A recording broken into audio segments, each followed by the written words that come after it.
What's good, y'all? It's your boy Charles Smith, and today we got some serious baby mama drama involving Sauce Walka and none other than Drake. Now, if you've been paying attention to hip hop for the last few years, then you already know Sauce Walka and Drake have had a weird relationship. Sometimes it looked like respect, other times it looked like tension. But now, Sauce Walka's baby mama is stepping forward and she's making some pretty wild claims. According to her, a lot of the issues she's had with Sauce over the past couple years somehow trace back to Drake. She says Drake treated her better, says Sauce couldn't stop bringing Drake up in conversations, and even claims that Drake did more for her than the father of her child ever did. And trust me, the things she says in this interview are definitely gonna get people talking. Let's check out what she had to say, and then we'll break it all down afterward.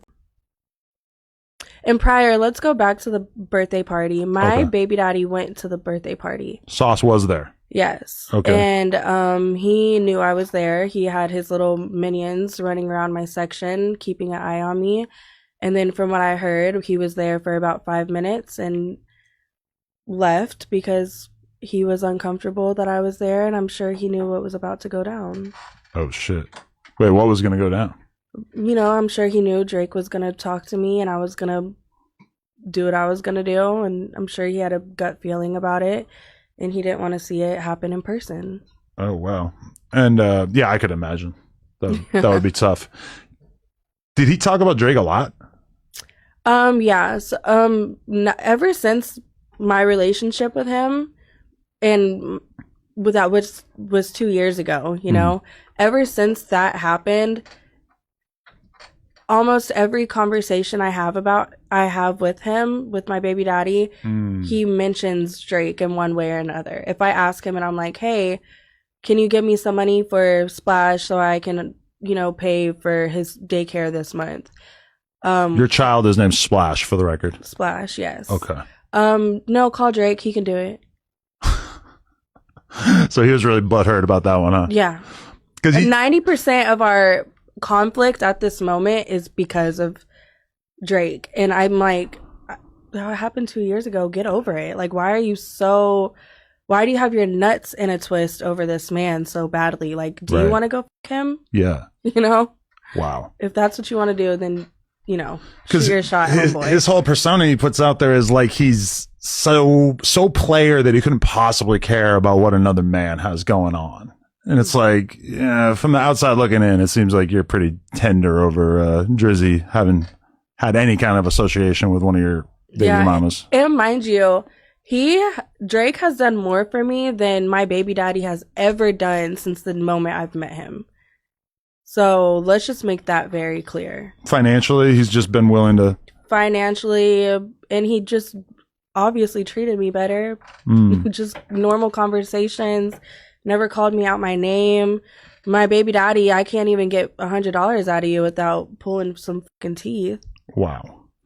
Yeah, because like that's one thing. I had Chromaz on here a couple months ago, and you know I brought up Drake, and she just had absolutely nothing but good things to say about him, and that really stood out to me. That like for being a bit of a playboy who's obviously been associated with a lot of girls over the years, you really don't hear any of them have anything bad to say about him. Yeah, I have nothing bad to say about him. Right. He's a great in the party. Okay. Yeah.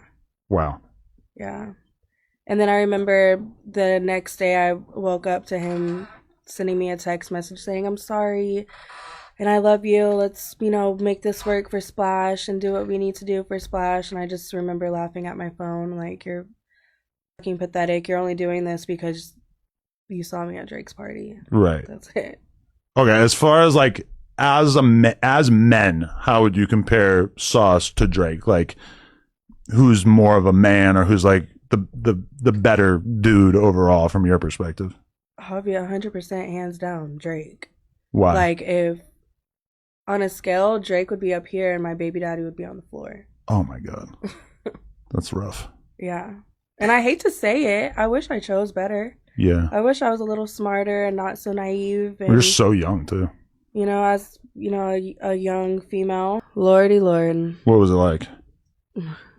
Just, you're a fucking Drake, you fucking bitch. Da da da da da. They're fucking laughing at me. Adam 22. It's just was never ending. Right. And I was like, oh my God, here we go. And he just recently had a clip that came out online where he said, like, because you leaked like a phone call that was like right after that or whatever. And he basically was like, I wasn't mad at her for fucking with Drake. I was mad about the fact that Drake and Adam were pillow talking about me using information that was gained from you. I don't know exactly what information that y'all are talking about. I never really spoke too much about my baby daddy with Drake. And to be totally real, Drake didn't really tell me that much crazy shit either. Because our relationship was not based around him. So your time spent with Drake was not spent talking about Sauce Walka, but your time with Sauce Walka at that point became primarily about talking about Drake. Jesus Christ, Exactly. That's diabolical. It is diabolical. And he thinks my whole relationship with him was all about my baby daddy. And it was nothing about, maybe we had one or two conversations about him, but it was nothing like in depth or anything serious, or I didn't give him any tea on my baby daddy or anything like that. It was, Yeah. I mean, honestly, if I had to like summarize the gist of what Drake told me about him, it was basically like, he don't got money like that. And this whole like cool player persona is cap. Fucking fake. He's like a psycho. He still calls me to this day asking me for money. Really? Yeah, he sees that and he's like, calls me. He's like, hey, can I get 30,000? And I'm like, for what, dude? Like, go buy some fucking diapers. 30,000? Yeah. What? Like, why would he need to borrow 30,000? That's what I say. What the? I thought you have $22 million. Yeah, and he's like taking pictures with like looks like many hundreds of thousands or like $1 million in cash and shit, which is kind of weird. Like, why do you have $1 million in cash? I don't know if like the IRS would take interest in that or anything, but no, I don't know. But I hope so. You would like to see him get audited? He needs to. Damn, I don't want to like speak that into existence, but they do like a hotline where you like tell the IRS to investigate people and they'll like reward you. Oh, really? I don't know. It's just an idea. I wouldn't do that, but I'll let someone else handle that. Yeah, I wouldn't do that. But damn. So, okay, because in that call too, he says, I will get Drake's car shot up. That was kind of surprising to me because that's like a whole different level. Like, damn, you like... Well, that's how he speaks to me on a daily basis. Just the constant threats of violence? Constant threats. Whether he follows through with them or doesn't, but it's constant threats, constant intimidation. And I'm like, there's nothing I can do to a man, like I could slap you and maybe out.